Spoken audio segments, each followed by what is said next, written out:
Tradition মেনে আজও চলছে ৬ বুড়োর ৬ মন ধানের দুর্গাপুজো। চলতি বছর ৩৫০ বছরে পা দিল বাংলার এই প্রাচীন দুর্গোৎসব। হাতে গোনা আর মাত্র কয়েকদিন বাকি দুর্গাপূজার। চতুর্দিকেই সাজো সাজো রব, তারই মধ্যেই প্রাকৃতিক বিপর্যয় সমস্যায় পড়েছে পটুয়ারা।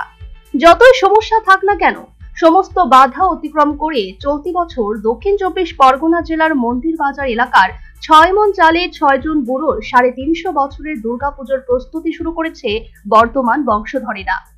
নস্কর পরিবারের ইতিহাসে কথিত আছে, নস্কর বাড়ির পূর্বপুরুষরা স্বপ্নে এই মদন মোহন দুর্গা মায়ের পুজো করার নির্দেশ পান। সেই মতো এই পুজো হয়ে আসছে প্রতি বছর। এই পুজোর প্রধান বৈশিষ্ট্য মহালয়ের আগে থেকে প্রতি পদে ৬ দিন ধরেই বসে বোধন পুজো। ষষ্ঠীর দিনে নবপত্রিকার স্নান দিয়ে শুরু হয় দুর্গা উৎসব। তবে এই দুর্গা উৎসবে পশু বলির কোনো রেওয়াজ নেই। মাসকলাই বলির মধ্য দিয়ে বলির কাজ সম্পূর্ণ করা হয় মহা অষ্টমীর দিন। এই পূজা ৬টা বুড়ো মিলে পূজা আরম্ভ করে। এই ৬টা বুড়ো ৬ মন চাল দেয়। এই ৬ মন চালের পুজো আমাদের ৩৫০ বছর হয়ে আসছে, শুরু পায় না। আপনাদের প্রথমটা কি বলি?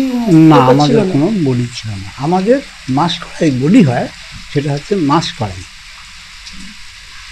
কোনো জীবজন্তু বলি হয় না। এই পূজা নস্কর বাড়ির নিজেদের মধ্যে ভেদাভেদ ভুলিয়ে দেয়। ইতিমধ্যেই ঠাকুর দালানে তৈরি হচ্ছে মদন মোহন রূপে দুর্গা মায়ের মূর্তি। নস্কর পরিবার সহ এলাকার মানুষ জাতিভেদ বৈষম্য ভুলে সবাই মিলেমিশে একাকার হয়ে যায়। নস্কর বাড়ির পুজোকে ঘিরে এলাকার নামকরণ হয়েছে Mandirtala. Bureau report, news vanguard.